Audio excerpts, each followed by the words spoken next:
1 2 3 4 5 6 7 8 9 10 11 12 भाड़ में जाओ। मैं तुम लोग से यहाँ पे रिश्ता बनाने नहीं आया हूं। समझ में आया ना?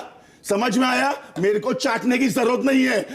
वेलकम दोस्तों, स्वागत है आप लोगों का मेरे YouTube चैनल जिसका नाम है विषय भोजपुरी। तो आप लोग मेरे चैनल से जुड़ना चाहते हैं तो मेरे चैनल को लाइक करें, सब्सक्राइब करें और शेयर करें। और आज की इस वीडियो में मैं बात करने वाला हूं दोस्तों बॉलीवुड एक्टर सिद्धार्थ शुक्ला जी के बारे में। जी हाँ दोस्तों, सिद्धार्थ शुक्ला जी। तो आइए वीडियो को स्टार्ट करते हैं। सिद्धार्थ शुक्ला जी का जन्म 12 सितंबर 1980 को बॉम्बे में एक ब्राह्मण फैमिली में हुआ था। जी हाँ दोस्तों, ये एक ब्राह्मण फैमिली से थे और इनका जन्म 12 सितंबर 1980 को बॉम्बे में हुआ था। और इनके फादर का नाम अशोक शुक्ला था, जो कि भारतीय रिजर्व बैंक में कार्यरत एक सिविल इंजीनियर थे।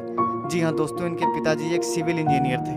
मॉडलिंग और स्ट्रगल के दिनों में ही फेफड़े की बीमारी के कारण इन्हें अपने पिताजी को खोना पड़ा और पिता के देहांत के बाद इनकी मदर ने इन्हें संभाला। इनकी मदर का नाम रीटा शुक्ला था। जी हाँ दोस्तों, रीटा शुक्ला। शुक्ला जी ने अपनी स्कूली पढ़ाई जोवियर्स हाई स्कूल से की है, जो कि मुंबई में है। सिद्धार्थ शुक्ला पढ़ाई के साथ साथ स्पोर्ट्स में भी बहुत ज़्यादा अच्छे थे और वो टेनिस व फुटबॉल जैसे खेलों में अपने स्कूल का प्रतिनिधित्व कर चुके हैं। इसके बाद 2004 में ग्लैमरस मैन हंट और मेगा मॉडल जैसे प्रतियोगिताओं में भाग लिया और उप विजेता रहे। जी हाँ दोस्तों, 2004 में इन्होंने ग्लैमरस मेगा हंट और मेगा मॉडल जैसे प्रतियोगिताओं में भाग लिया और उप विजेता रहे। लेकिन दोस्तों शुक्ला जी यहीं नहीं रुके। 2005 में इन्होंने तुर्की में आयोजित विश्व की सर्वश्रेष्ठ मॉडल प्रतियोगिताओं में भारत का प्रतिनिधित्व किया और एशिया, अमेरिका व यूरोप के 40 प्रतिभागियों को हराकर खिताब जीतने वाले पहले भारतीय मॉडल और पहले एशियाई मॉडल बने। जी हाँ दोस्तों, पहले भारतीय और पहले एशियाई मॉडल बने ये। इसके बाद दोस्तों 2008 में इन्होंने सोनी टीवी पर शो बाबुल का आंगन छूटे नाम में मुख्य भूमिका निभाई और यह शो फरवरी 2009 में बंद हुआ। इसके बाद वो स्टार प्लस पर पवित्र पूनिया के साथ लव यू जिंदगी में राहुल कश्यप के रूप में दिखाई दी।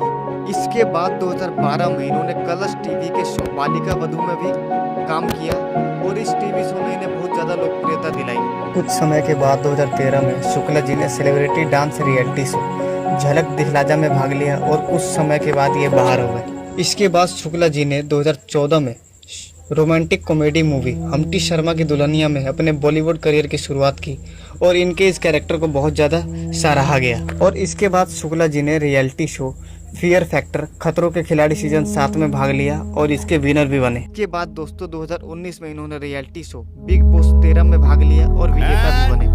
ओवरमैक्स मीडिया ने शुक्ला को बिग बॉस 13 के सबसे लोकप्रिय प्रतिभागी के रूप में चुना और इन्हें पूरे 20 हफ्तों तक नंबर 1 पर बनाए रखा। वर्ष 2020 में बिग बॉस जीतने के बाद सिद्धार्थ शुक्ला जी काफी लोकप्रिय हो गए और इन्हें 2 म्यूजिक एल्बम में काम करने का मौका मिला। दोस्तों सिद्धार्थ शुक्ला का करियर बुलंदियों को छू रहा था, तभी इनकी मौत की खबर ने पूरे फैंस को हक्का बक्का कर दिया और देखते ही सितारा हमसे बहुत दूर चला गया। जी हाँ दोस्तों, बहुत दूर। दोस्तों सच्चाई तो यही है कि आज सिद्धार्थ शुक्ला हमारे बीच नहीं है। इनके जाने के बाद इनके फैंस ने सिर्फ एक ही बात कही दोस्तों, भला ऐसे भी कोई जाता है क्या।